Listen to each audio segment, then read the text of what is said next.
You mentioned Liwana Cultural Center. What is that? The LKC in DC. Um, Liwana Cultural Center in Daly City was a non-profit community center that several of us, community organizers, youth organizers, educators, got together and helped build a couple years back. We have several programs. Basically, the mission is for us right now, our focus is working with youth of our community. It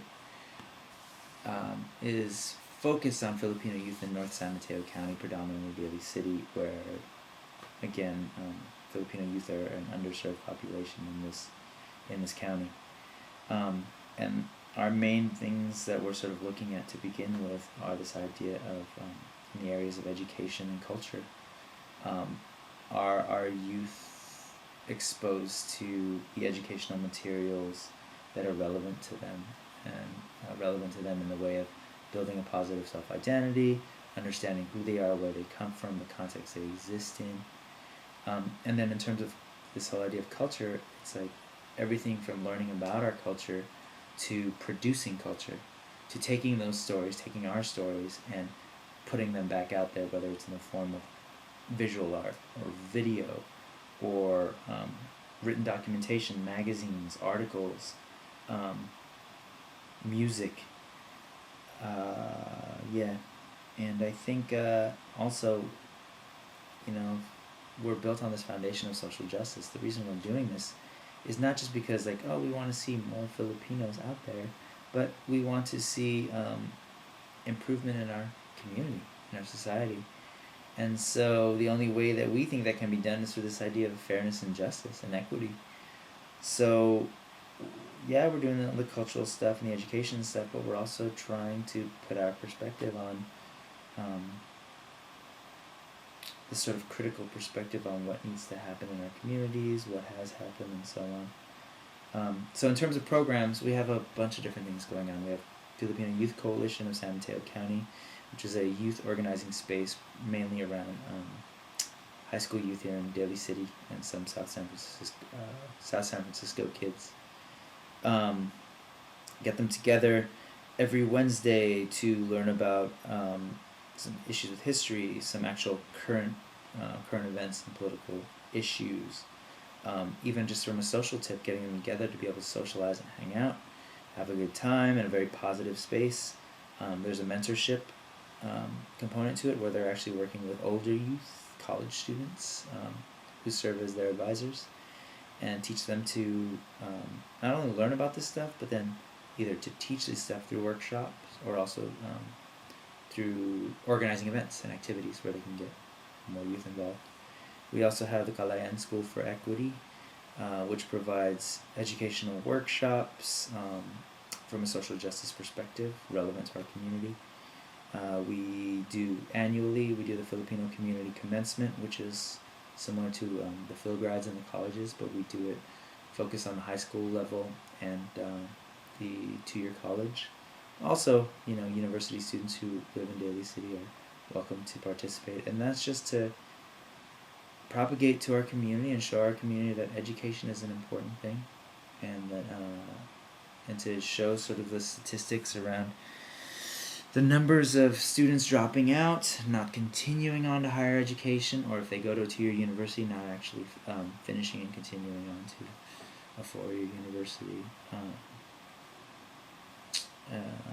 Yeah, we have several different things going on at the Liwana Cultural Center. It's a cool place. You should come through. Okay, last question. Where do you see your ethnic group in 10 years? My ethnic group in 10 years. Alright, where do I see our ethnic group? One thing that I didn't really talk much about is this whole idea of being Asian American. That whole idea of Asian, or for me, Filipino American, right? We came from somewhere, right? And I'm Filipino. So, yes, I'm Filipino who happens to be living here in the United States. I was born and raised here in the United States, but I'm Filipino. So when people interact with me, they don't necessarily interact with me as like, oh, you're an American. They interact with me as what they see, oh, you're Filipino, and then American. So I'm hoping in 10 years, the situation back home in the Philippines is a different one, to the point where the conditions that exist and have existed are no longer there. What am I trying to say? So why is it there are so many Filipino Americans?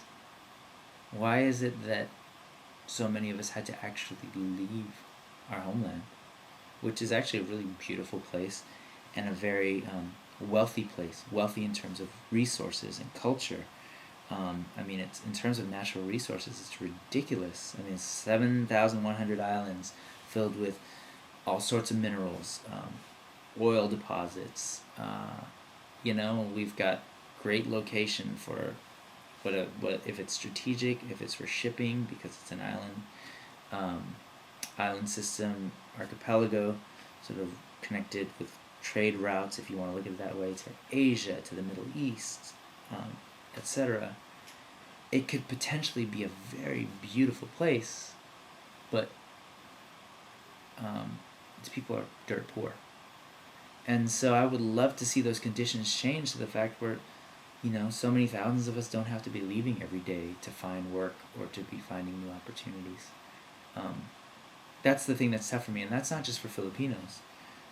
That's for Asians, that's for Latinos, that's for, that goes across the board. Why is it that so many people have to leave their homelands to come here and search for a better opportunity, when it would be great to see those opportunities happening there? And so in 10 years, I'm hoping that situation changes a bit. I'm hoping that there's some real change there. I'm hoping that the people in charge there are no longer in charge. I'm hoping that it's a little bit more democratic in the sense that it's not this, 5% of the wealthiest Filipinos in charge, making economic policy, making political decisions. So I'm hoping in 10 years that's the case. I'm hoping in 10 years that more of us Filipino Americans feel inspired to move back and help that effort. But for those of us that stay here, I'm hoping that we can build those connections more back to what's going on back home, as well as highlight the conditions that we're living in here. I'm hoping that in 10 years, Filipino Americans are a little bit more conscious and aware and more honest about the situations that we deal with here in the United States. Because I think there's a tendency to say that this is a great place. I'm not saying it's not a great place, but I don't think it's that simple. I think if life were as easy as many immigrants thought here in the United States, then we would all be millionaires. We would all have businesses of our own. All our kids would be able to go to college. We would have nice homes that we own. We wouldn't have to be living check to check, and so on. And the reality is, for the majority of Filipinos, majority of Asians, that's not the case. I'm hoping in 10 years that we can honestly be able to say, hey, you know what? Things aren't so great, and we need to start addressing those things a little bit more. That's what I'm hoping happens in the next 10 years. Okay. Anything else you want to just say for the general public? Not really. Sorry if I talk a lot, but you're gonna edit, so I'm gonna show you how to edit right now. Okay, awesome. Yeah, and that's a goat head right there. Where is it? Oh, I can't figure out how to point. Wait, there it is. See the weather. That right there. Being a weather person's program. I killed that goat and ate it.